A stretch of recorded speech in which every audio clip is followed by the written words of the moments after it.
A stranger rang her doorbell at 3:27 p.m., 8 months pregnant. She answered. What happened next left her with burns covering her face and chest, and revealed a truth so twisted it would destroy everything she thought she knew about her husband. This isn't just a story about betrayal. It's about a man who married 9 women, stole over $400,000, and left a trail of dead babies behind him. But this time, he picked the wrong victim.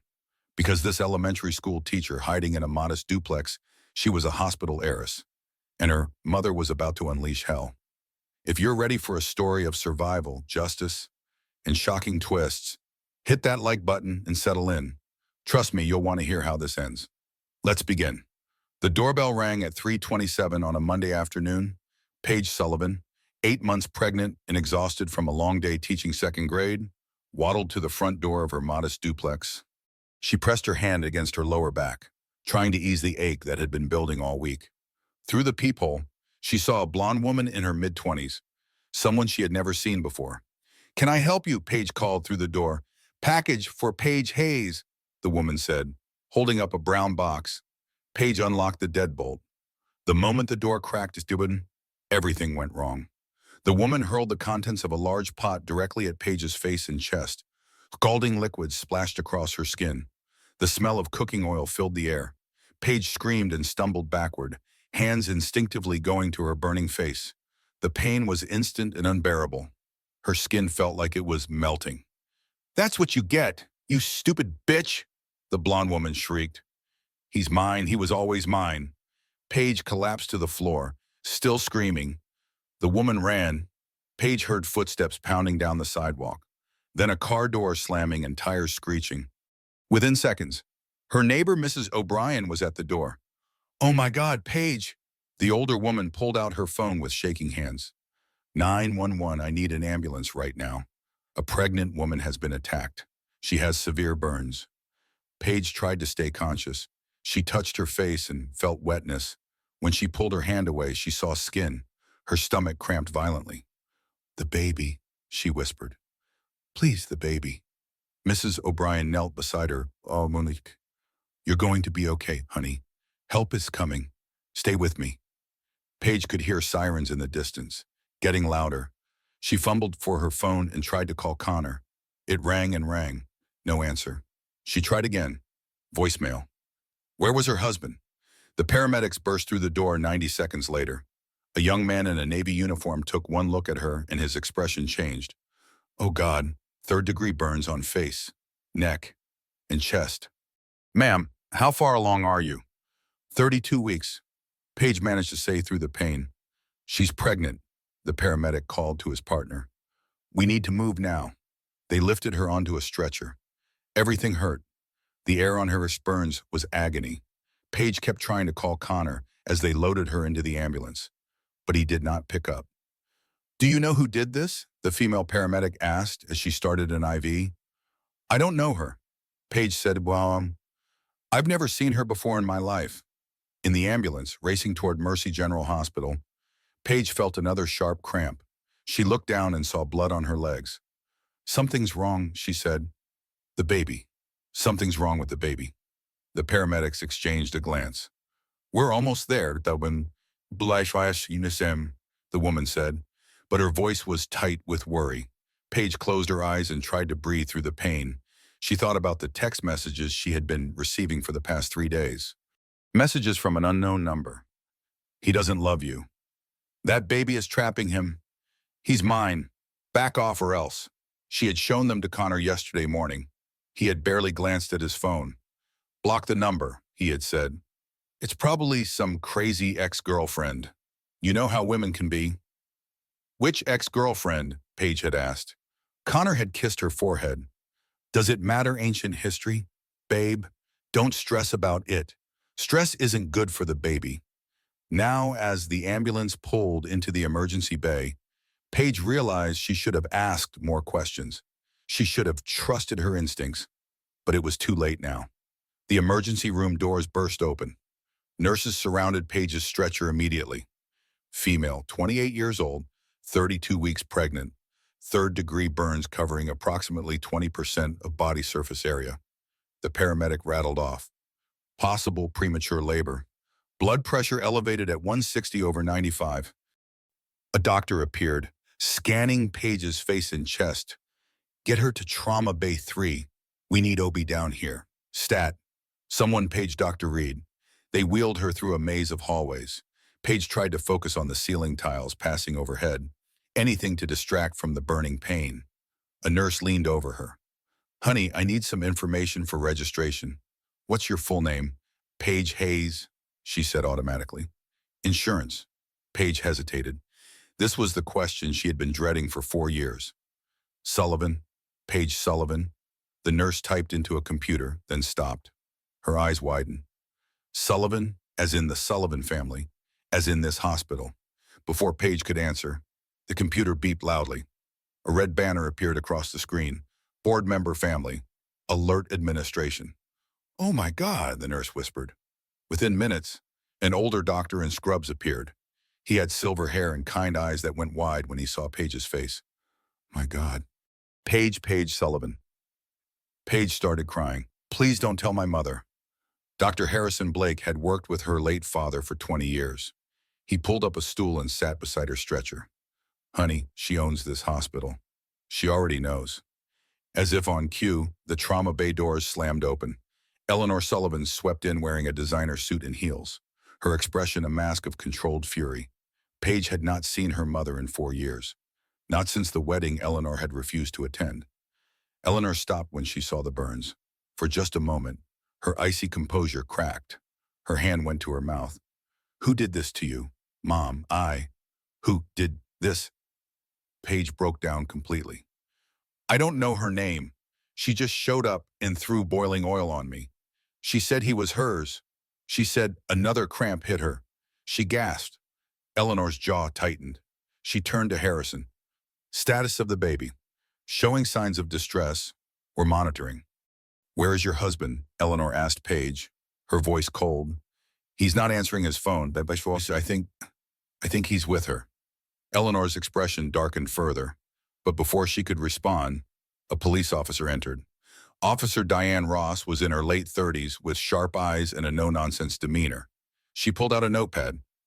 Miss Sullivan, I'm sorry to do this while you're injured, but I need to ask you some questions. Your neighbor provided us with a description of the attacker and a partial license plate. We need to know if you recognize this woman. She held up her phone, showing security footage from a traffic camera 2 blocks away. A blonde woman in the driver's seat, face clearly visible. Do you know her? Paige studied the image. No, I've never seen her before in my life. Her name is Brittany Caldwell. She's a dental hygienist. Lives about 8 miles from you.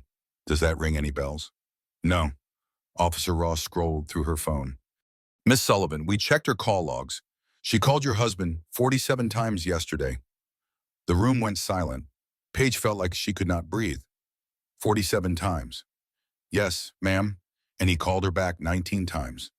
The last call between them was at 2:45 this afternoon, 42 minutes before the attack on you. Eleanor stood up. I want her arrested immediately. We're working on it, Officer Ross said. Miss Sullivan, is there anything else you can tell me about your relationship with your husband? Anything unusual in the past few weeks or months? Paige thought about the hotel receipt, the late nights, the way Connor had been distant during her entire pregnancy, the way he had suggested, more than once, that maybe they were not ready to be parents. I found a hotel receipt in his jacket 2 weeks ago, she said quietly.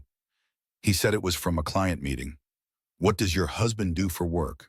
He's in sales, tech sales. At least, that's what he told me.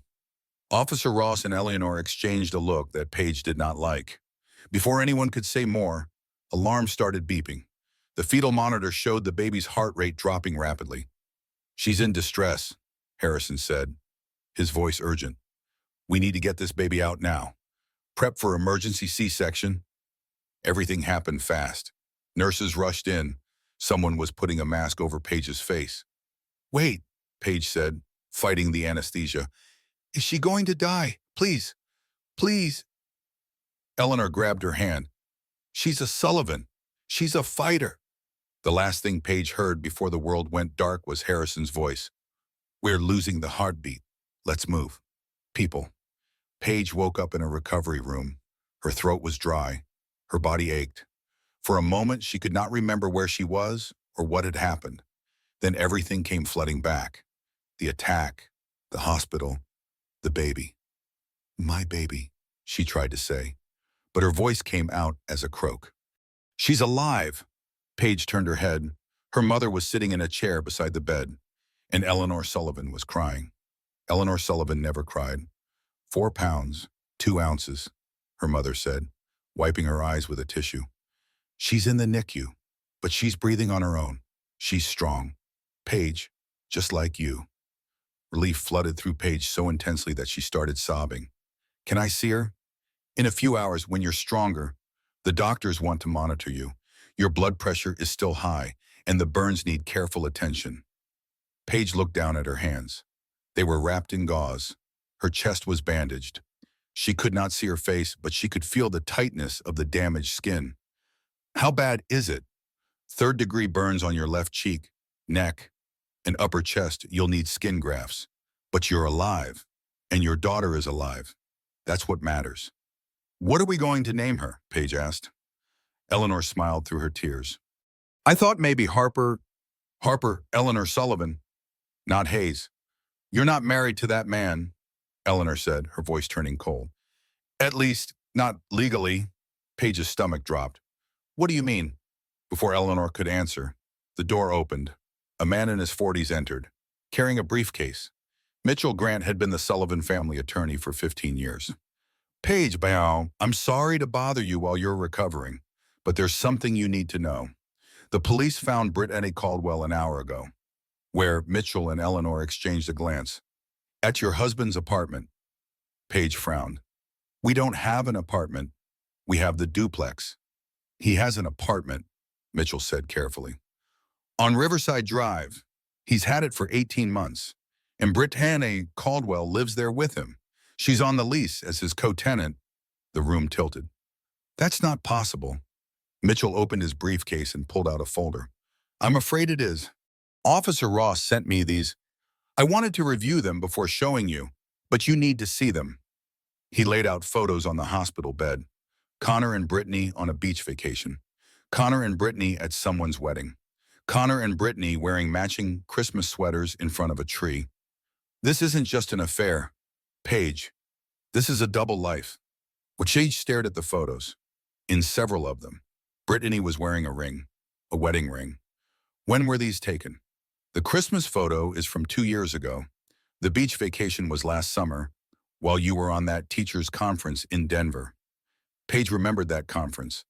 Connor had been so supportive, insisting she go even though she felt guilty about leaving him alone for a week. He had not been alone. There's more, Mitchell said gently. Brittany told the police that Connor is her husband. She showed them a marriage certificate. They were married 3 years ago in Nevada. The words did not make sense. But Connor and I got married 4 years ago. Exactly, Eleanor said. He never divorced her. Your marriage to Connor is invalid. He committed bigamy. You were never legally his wife. Paige felt like she was falling. I don't understand. Why would he do this? Why marry me if he was already married to her? Mitchell pulled out more papers. We accessed your bank records, or rather, the bank accounts Connor convinced you to combine with his. Over the past 4 years, he's systematically drained them. $47,000. $47,000, Paige whispered. But that was my savings. That was for a down payment on a house. That was from my father's life insurance. It's gone, Mitchell said. Transferred to various accounts we're still tracing. Paige looked at the photos again, at Connor's smile, at the way he held Brittany the same way he held her. So none of it was real. The whole thing was fake. I'm afraid so, Mitchell said. The door burst open. Connor rushed in, looking panicked. He was dressed nicely, too nicely for someone who had just received terrible news about his wife. Paige, baby, I just heard. I'm so sorry. I was in a meeting and my phone died. He stopped when he saw Eleanor and Mitchell. Then he saw the photos spread across the bed. His expression changed. The mask of concern slipped away, replaced by something cold. Oh, he said. So you found out?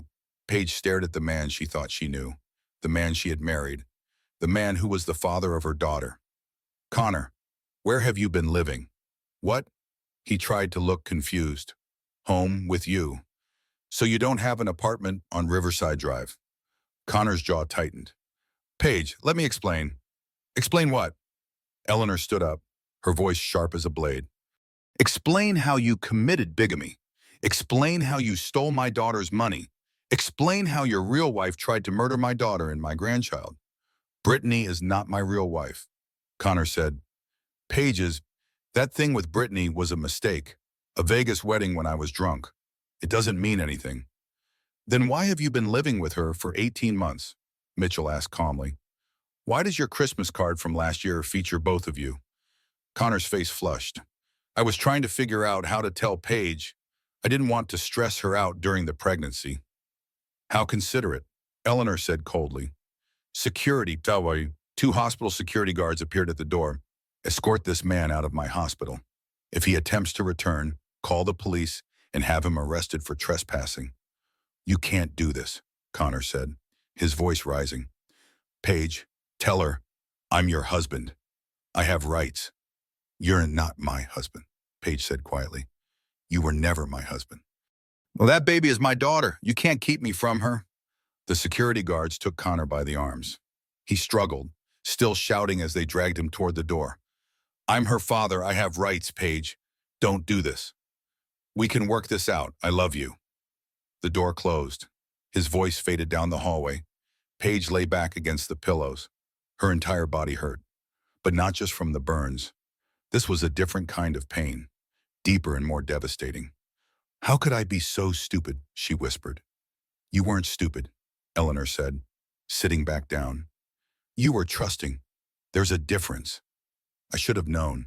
There were signs, the hotel receipts, the late nights, the way he always had an excuse. Predators are skilled at manipulation, Mitchell said. You're not the first person he's fooled, and frankly, I doubt you'll be the last. Paige looked at him sharply. What do you mean? Officer Ross entered before Mitchell could answer. She looked grim. Miss Sullivan, we have Brittany Caldwell in custody. She's agreed to make a statement. You need to hear this. Ross pulled out her phone and played a recording. Brittany's voice filled the room, high and scared. He told me to do it. Connor said she was in the way. He said if I got rid of her, we could finally be together for real. He said she had money from her family. Lots of money. And once she was gone, we could take it and start over somewhere else. Paige felt sick. Brittany's voice continued. He showed me her social media. He showed me pictures of her pregnant. He said the baby was leverage, but we needed to create a crisis. He said to make it look random, like a home invasion or something. I didn't want to hurt her. I just wanted Connor to choose me. Officer Ross stopped the recording. Miss Caldwell faces charges of attempted murder and conspiracy, but based on her testimony, we're also charging your husband with conspiracy to commit murder and attempted murder. If we can prove he planned this attack, he's looking at 25 years to life. Good, Eleanor said coldly. Paige could not speak. The man she loved, the man she had trusted with her life, had tried to have her killed. And not just her. Harper, too.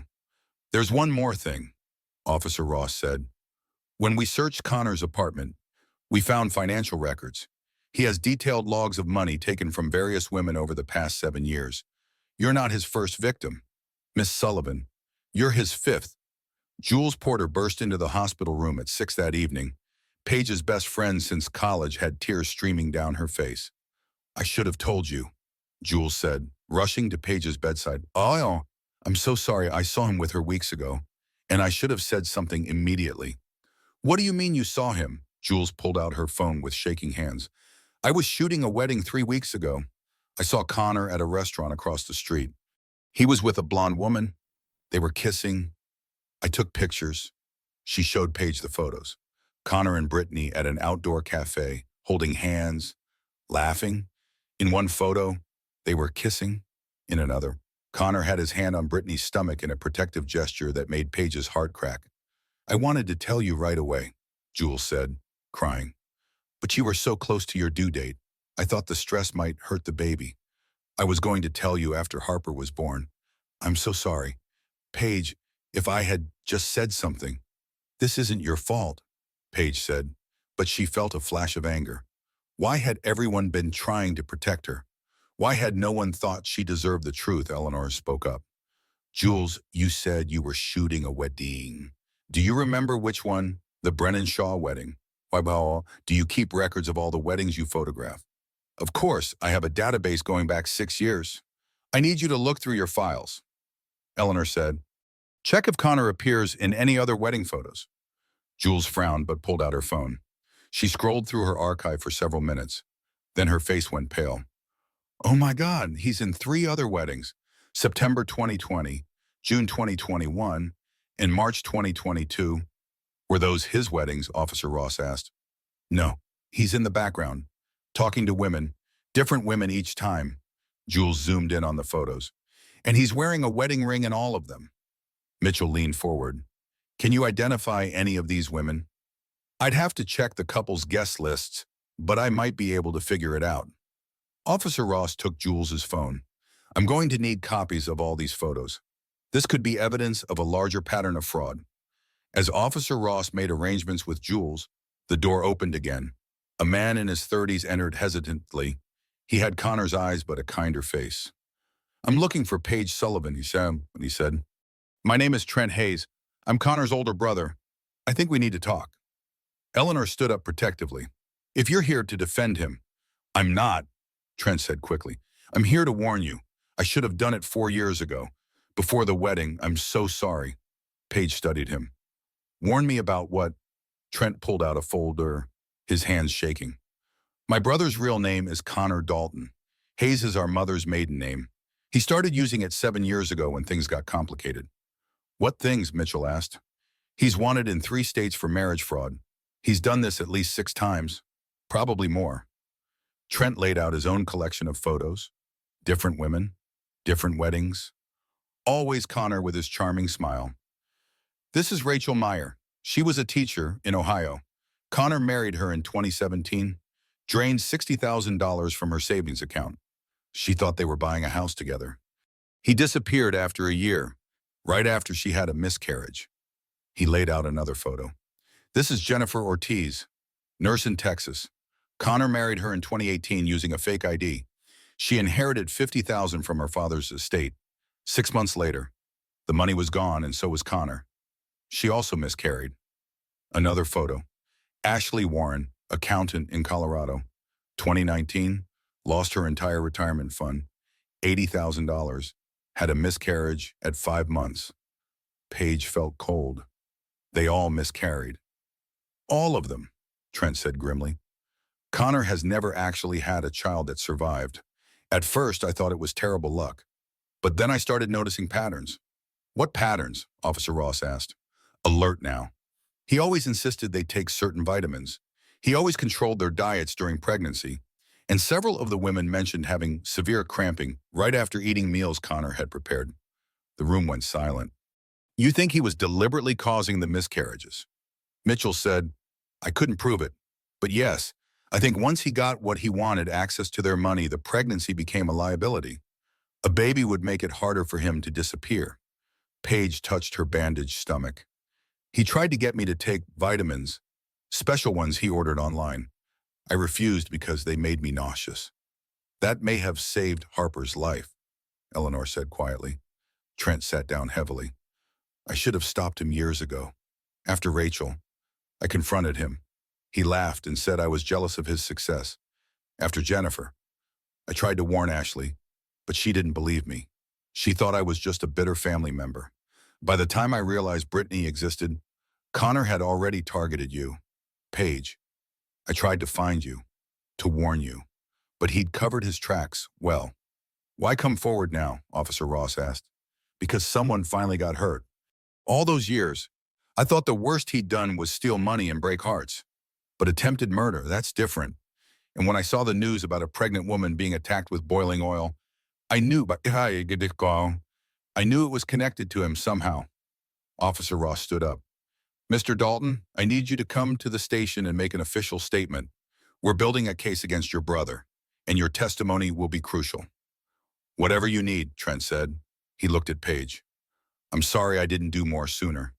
You didn't deserve any of this. After Trent and Officer Ross left, Paige stared at the wall. Her husband was a serial con artist. He had stolen from at least 6 women. He had possibly killed multiple unborn children, and he had almost killed Harper. I need to see my daughter, Paige said suddenly. Eleanor nodded. I'll have them bring a wheelchair. 10 minutes later, Paige was sitting in the NICU, looking at her daughter through the clear walls of an incubator. Harper was impossibly tiny, with tubes and wires attached to her small body, but her chest rose and fell steadily. She was alive. She looks like you, Eleanor said softly, standing beside the wheelchair. She looks like a fighter, Paige said to Harper Eleanor Sullivan. Eleanor said, it's a strong name. Dad would have loved her. Yes, he would have. They sat in silence for a moment, watching Harper sleep. Mom, Paige said quietly, when you told me not to marry Connor, why didn't you tell me you'd had him investigated? Eleanor stiffened. How did you know? You're Eleanor Sullivan. Of course you had him investigated. You probably had a 50-page report on him. So why didn't you show me? Eleanor sighed. I did have him investigated. The report came back clean. Too clean. Actually, no criminal record, no debt, no red flags, but also no depth. His entire history only went back 5 years. Before that, nothing. It was like he didn't exist. And you didn't think that was worth mentioning. I tried. I told you something felt wrong about him. I asked you to wait, to do a longer engagement. But you were in love, and you were angry at me. You said I was trying to control you like I'd always controlled your father. Paige winced. She had said that during their last fight before the wedding. I was wrong, Paige said. You weren't controlling Dad. You were partners. Yes, we were and I should have been more direct with you instead of hoping you'd see through Connor on your own. I'm sorry, Paige, for a lot of things. I'm sorry, too. Eleanor reached over and squeezed her daughter's hand. We're going to get through this, and we're going to make sure Connor pays for what he's done. To you, to Harper, to all those other women. How? Eleanor's expression turned steely. I'm going to use every resource I have, every connection, every dollar, every ounce of power. That man tried to hurt my family. He's going to regret it. The next morning, Mitchell arrived with more bad news. Connor's been released on bail. Paige sat up in her hospital bed too quickly, pain shooting through her chest. How he tried to have me murdered. Someone posted $50,000 cash. We're trying to trace who, but the bail bondsman isn't cooperating yet. What does this mean? Eleanor demanded. It means Connor is out there, and he's already filed for emergency custody of Harper. The room went cold. He can't do that, Paige said. He tried to kill her. We can't prove that yet, Mitchell said carefully. Brittany claims he ordered the attack, but it's her word against his. Connor's lawyer is arguing that Brittany is a jealous stalker acting on her own. Without physical evidence directly tying Connor to the assault, the custody case is separate. This is insane, Jules said from the corner where she had been keeping Paige company. There's more. Connor's lawyer is arguing that since Connor and Paige were never legally married, standard custody laws don't apply. They're pushing for a paternity test and immediate visitation rights. Over my dead body, Eleanor said. The judge granted a hearing for Friday. That's 48 hours from now. Connor's lawyer is arguing that as the biological father, he has a right to see his daughter immediately. Paige felt panic rising. He could take her. He could disappear with her. Not easily, Mitchell said. Harper's in the NICU. She can't be moved without medical clearance.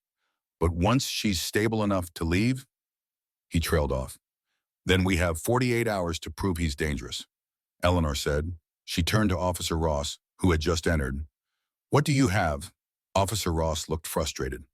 Brittany's testimony is strong, but Connor's lawyer will tear her apart on the stand. She has a history of anxiety and depression. They'll paint her as unstable and obsessed. What about the other victims? Jules asked. The women Trent told us about. We're trying to locate them, but it's been years.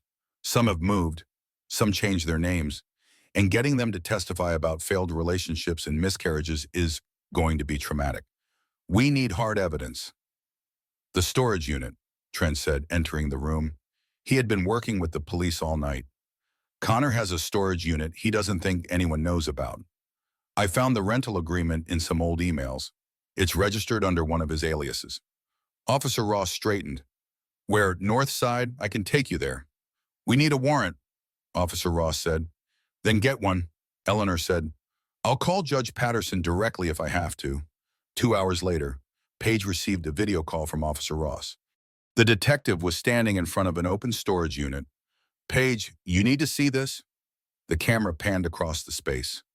Boxes and boxes of files, hard drives, fake IDs with Connor's face but different names, marriage certificates, 7 of them, not 6 like Trent had known about. There's more, Officer Ross said. She focused the camera on a ledger. He kept records, amounts stolen, dates, methods. It's a complete accounting of his cons going back 9 years.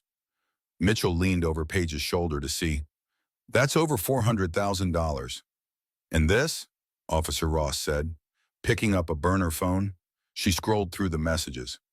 Text between Connor and Brittany, planning the attack. Look at this one from 3 days before. The message read, do it Monday. She'll be home alone. Make it look random. Once she's gone, we take the money and disappear. Brittany's response, I'm scared. What if something goes wrong? Connor, nothing will go wrong. Just throw it and run. I'll be your alibi. Paige felt like she might throw up.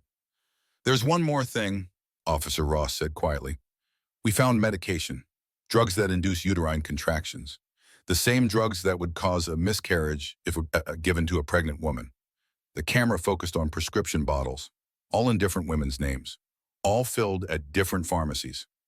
We're testing them now, but I think we'll find they're the real medication, not placebos. Connor wasn't just stealing money from these women. He was actively ending their pregnancies. He's a serial killer, Jules whispered. That's what we're going to prove. Officer Ross said, Trent, thank you for this lead. Paige, with this evidence, I don't think Connor's getting anywhere near Harper. After the call ended, Paige sat in stunned silence. The man she had loved, the man she had married, was a monster.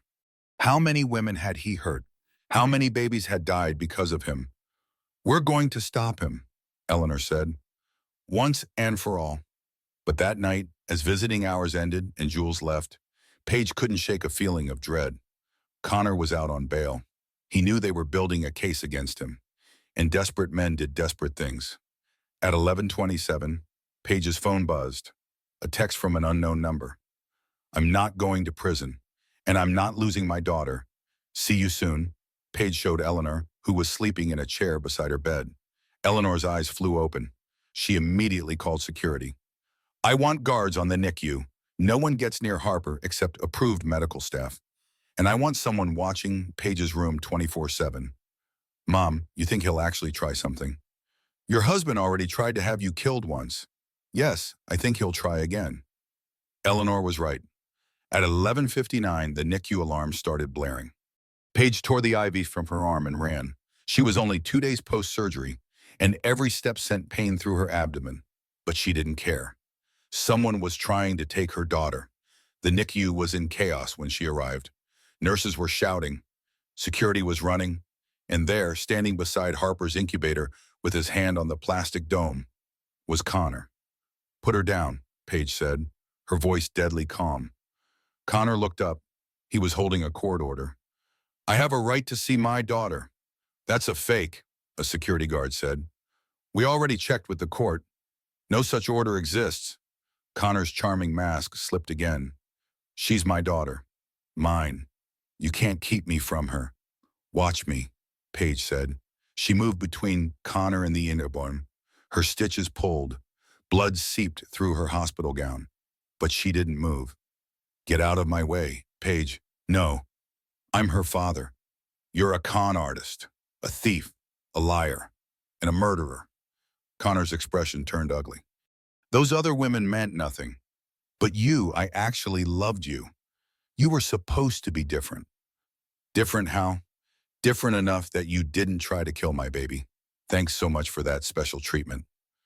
I never wanted Harper to die, Connor said, but I couldn't have her born. Don't you see? A baby means child support, custody battles, being tied to one place, and I need to be able to move freely. So you were going to do what? Poison me like you poisoned the others. It would have looked like a natural miscarriage, pregnancy complications. No one would have suspected anything. He was confessing. Paige realized he was actually confessing. But then you refused to take the vitamins I bought. You were so stubborn. So I had to get creative. Brittany was useful for that. You used her. Of course I used her. I use everyone. That's how the world works. Paige, smart people take what they need. And the money, my father's life insurance money, the savings I spent years building. Connor shrugged. I needed it more than you did. You would have just wasted it on some boring middle-class life. I gave it purpose. Paige had never wanted to hit someone so badly in her life. Behind Connor, she saw movement.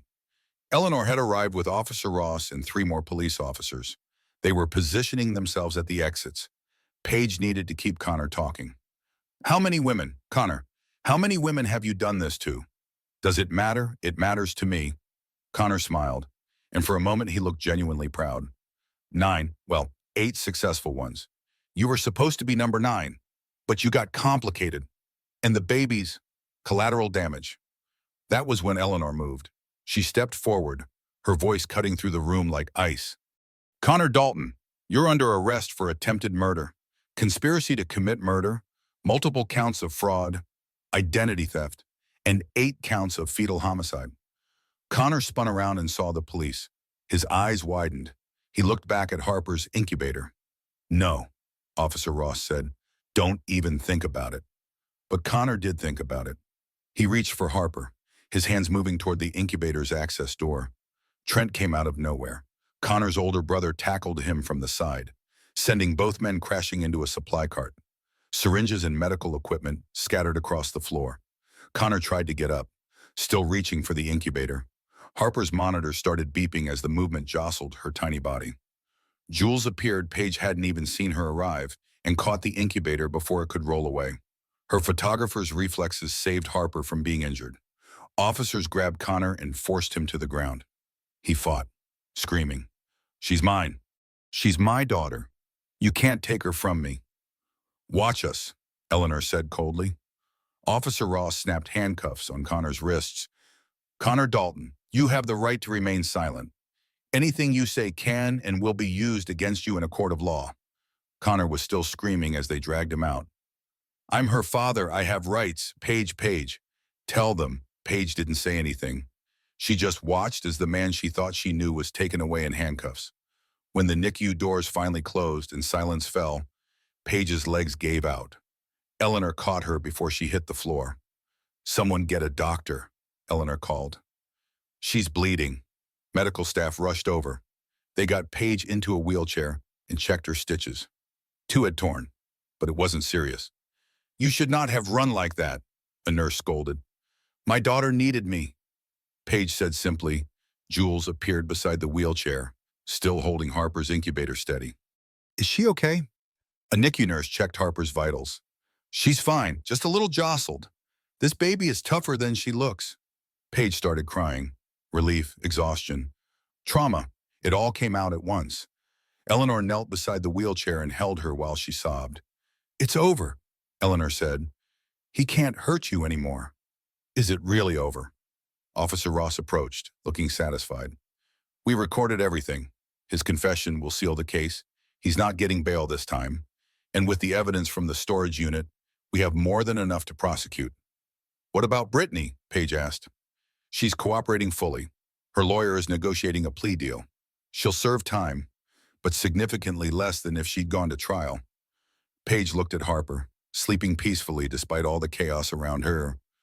"I want to give a victim impact statement at both trials." "We'll make sure you can," Officer Ross promised. Trent approached carefully, rubbing his shoulder where he had crashed into the supply cart. "I'm sorry about Connor. I wish I'd stopped him years ago." "You stopped him tonight," Paige said. "Thank you. He's my brother, but what he did was unforgivable. I'll testify against him. Whatever you need." Eleanor stood up, her business face back on. Officer Ross, I want every resource available devoted to finding Connor's other victims. I'll personally fund counseling, legal support, whatever they need. That's very generous, Miss Sullivan. It's not generosity, it's justice. No one should profit from destroying people's lives.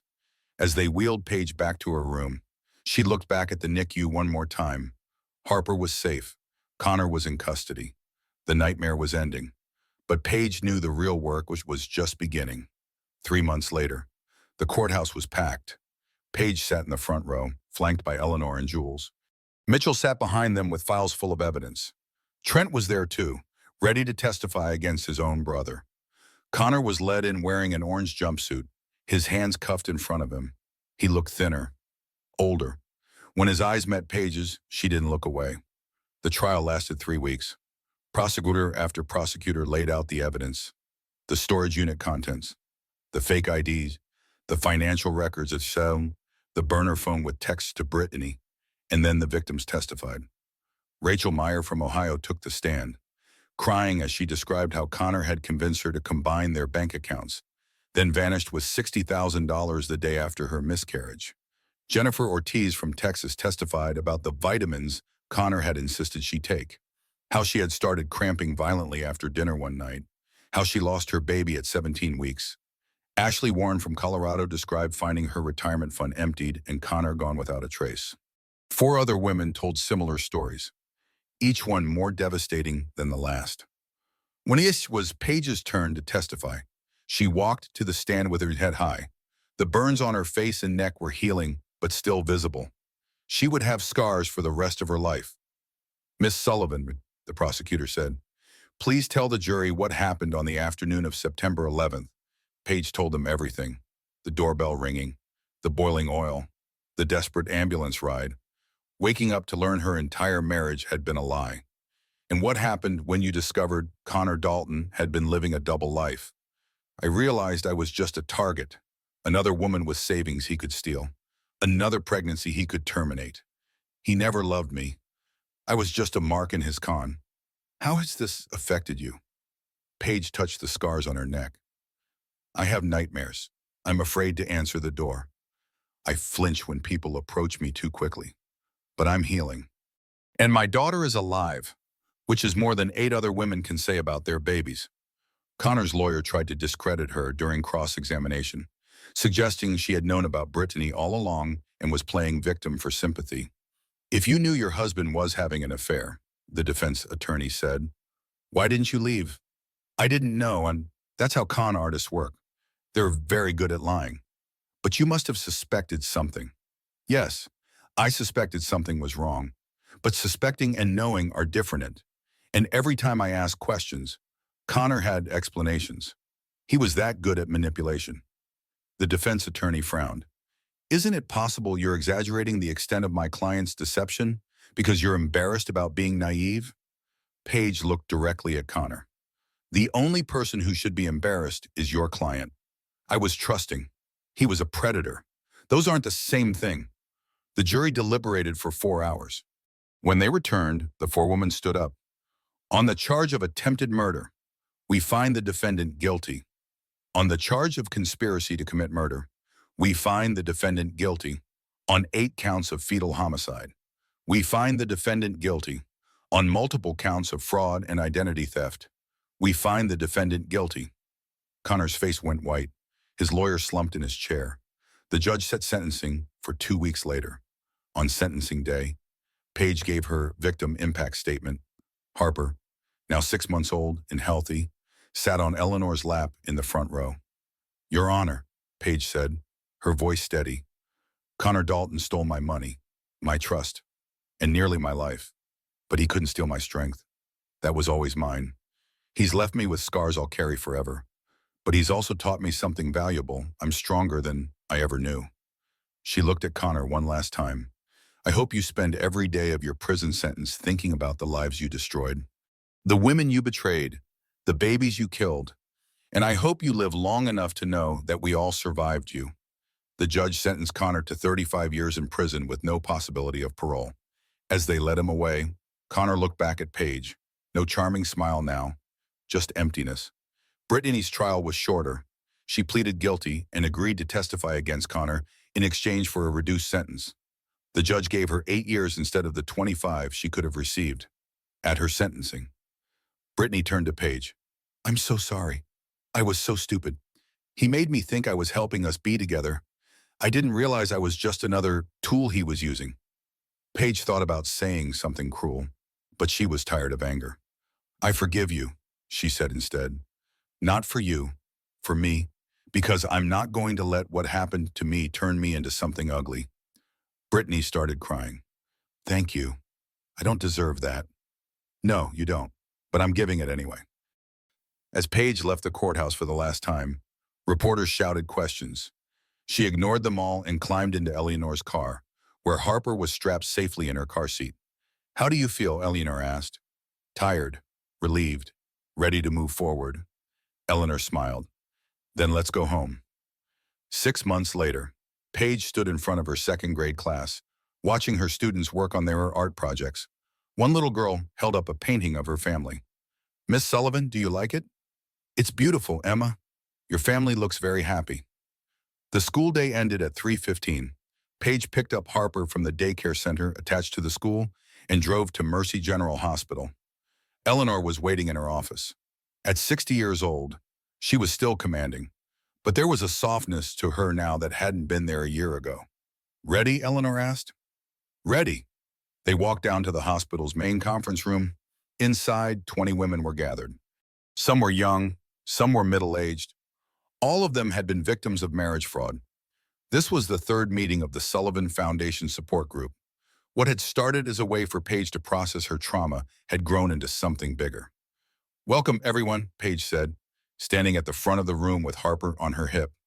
"For those who are new, my name is Paige Sullivan. A year ago, I was attacked by my husband's mistress and nearly lost my daughter. In the process, I discovered my marriage was fake, my money was stolen, and I was just one of many women my husband had targeted."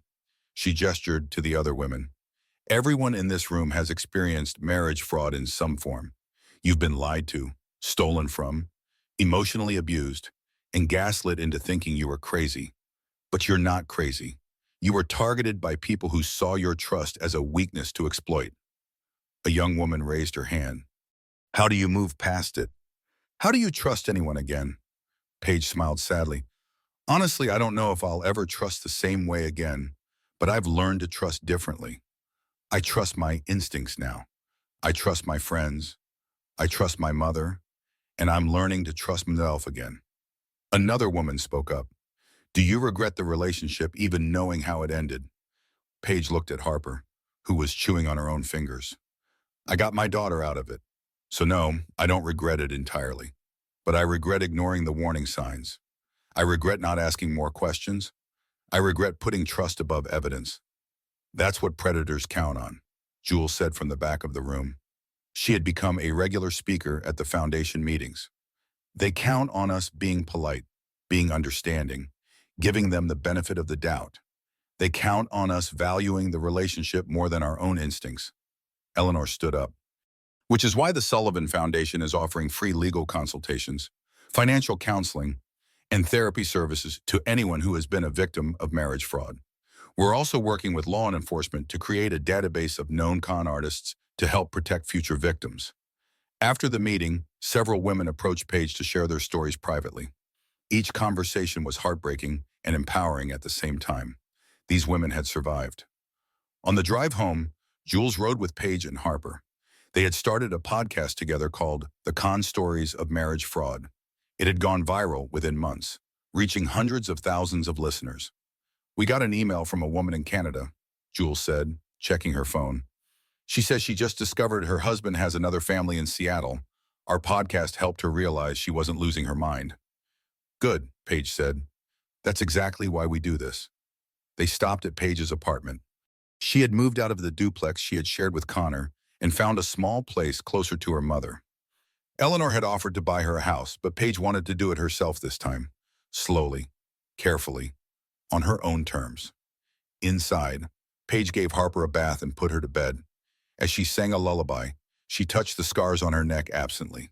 They had faded from angry red to pale pink. In another year, they might be barely visible, but Paige had decided she didn't want to hide them entirely. She had gotten a tattoo that incorporated the scar tissue of Phoenix rising from flames. The tattoo artist had worked carefully around the damaged skin, creating something beautiful from the trauma. "Your scars aren't shame," she whispered to Harper, even though her daughter was too young to understand. "They're proof you survived." Her phone buzzed. A text from Eleanor. "Dinner tomorrow. I want to discuss the foundation's expansion plans." Paige smiled and replied, "Sounds perfect." "See you then, Mom." She set down her phone and looked around her small apartment. It wasn't much, but it was hers. Paid for with her own money, decorated according to her own taste. A space Connor had never touched. She was rebuilding, slowly but surely, and this time she was building on solid ground. 1 year later, the coffee shop on 5th Street was busy on Saturday mornings. Paige sat at a corner table with Jules, Harper now a year old and babbling happily in her stroller. "So the foundation is opening a second office in Chicago," Jules said, scrolling through her laptop. "And we have 3 other cities requesting partnerships." "That's incredible," Paige said, sipping her latte. "You did that. Your story gave people hope." "Our stories," Paige corrected. "All of us together." A man approached their table. He was in his 30s, attractive, with a friendly smile. "Excuse me, is this seat taken?" Paige's entire body tensed. Her heart rate spiked. She saw Connor's face superimposed over the stranger's features. The charming smile, the confident approach. Jules noticed immediately. She put a protective hand on Paige's arm and looked up at the man with a polite but firm expression. "Yeah, it is. Sorry." "Oh, no problem," the man said cheerfully. "Have a great day." He walked away without a second glance for Paige realized she was holding her breath. She exhaled slowly, using the techniques her therapist had taught her. "You okay?" Jules asked softly. "Yeah, just flashback." "That's normal. It's only been a year." "I know. I just hate that he still has this power over me, that I can't even talk to a strange man without panicking." "Give yourself grace. Paige, you've been through massive trauma. Healing isn't linear." Paige looked at Harper, who was trying to grab her sippy cup with chubby fingers. "I'm okay. I have her. I have you. I have my mom. I have my work with the foundation. That's enough." "Is it though?" Jules asked gently. "Is it enough, or are you just afraid to want more?" Paige thought about that. Maybe both. Maybe right now. This is enough. Maybe someday I'll be ready for more. But today I'm just grateful to be alive. Her phone rang. It was Mitchell. "Paige, I have news. Connor's appeal was denied." Relief flooded through her. "So the sentence stands, 35 years, no parole. He's not getting out." "Thank you, Mitchell." After she hung up, Paige felt something shift inside her. Connor couldn't hurt her anymore. He couldn't hurt anyone anymore. He was in prison, and he would stay there for decades. She was free. "He's not getting out," she told Jules. The appeal was denied. Jules raised her coffee cup. "To justice?" Paige clinked her cup against Jules's. "To survival." They finished their coffee and walked through the park near the coffee shop. It was a beautiful spring day. Cherry blossoms were blooming. Children played on swings. Couples walked hand in hand.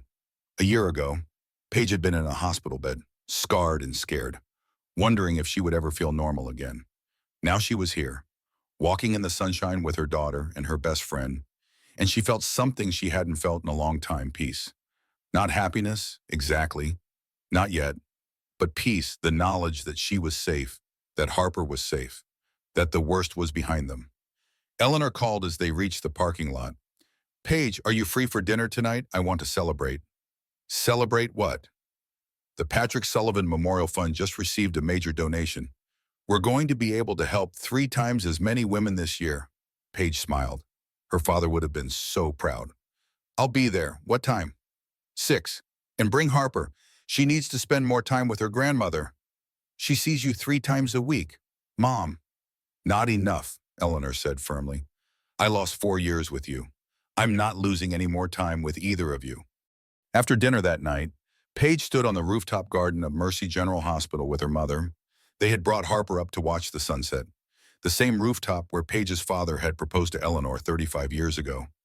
"You've done something remarkable," Eleanor said, watching the sky turn orange and pink. "You've taken the worst thing that ever happened to you and turned it into something that helps others. Your father would be so proud, Mom." "I learned from you," Paige said. "You taught me that wealth means nothing if you don't use it to protect people." Eleanor smiled. "I said that? No, Dad did, but you lived it. The foundation, the free clinic, the scholarship program, that was all you. And now it's you too. We're partners. Paige, just like your father and I were." Harper babbled and reached for the sky, trying to grab the sunset. Eleanor and Paige laughed. "Do you think you'll ever try dating again?" Eleanor asked carefully. Paige considered that. "Maybe. Someday. When I'm ready. But not because I need someone to complete me or fix me. I'm already complete. If I meet someone, it'll be because I want to share my life with them, not because I need them to give my life meaning." "That's very wise." "Therapy helps," Paige said wryly. They watched the sun disappear behind the city skyline. The lights of the hospital glowed below them. Paige thought about all the people being treated down there. Some would have happy outcomes. Some wouldn't, but all of them were fighting, just like she had fought. "Mom," Paige said softly, "I'm home now." Eleanor wrapped an arm around her daughter's shoulders. "Yes, you are." As they stood together, 3 generations of Sullivan women, Paige felt the weight of the past year finally lift. Connor had tried to destroy her. He had stolen her money, her trust, and nearly her life. He had left her with scars that would never fully fade. But he had also accidentally given her something valuable, the knowledge that she was stronger than she ever imagined, that she could survive the worst things she could imagine and come out the other side not just intact, but better. She had her daughter. She had her mother. She had her work. She had her voice, now being heard by thousands of women through the foundation and the podcast. She had herself. And that had always been enough. A year ago, someone had thrown boiling oil on a pregnant elementary school teacher and left her for dead. But that teacher had been an heiress in hiding, with resources and allies she hadn't even known she had. And when the truth came out, when the conspiracy unraveled, justice had been served. Now Paige stood on that rooftop, holding her healthy daughter, reconciled with her mother, helping other women find their way through darkness. The worst thing that had ever happened to her had revealed who she truly was: a survivor, a fighter, a woman who refused to be broken. And that, Paige realized, was the real happy ending. Not finding another relationship, not perfect healing, not revenge, just the simple, profound knowledge that she had survived, that she was loved, and that she was exactly where she needed to be. "Let's go home," Eleanor said. "Yes," Paige agreed, kissing Harper's soft hair. "Let's go home." And they did. If you're watching this and you see yourself in this story, the ignored red flags, the gaslighting, the isolation, listen to that voice inside you. That voice isn't paranoia. It's survival. Trust it.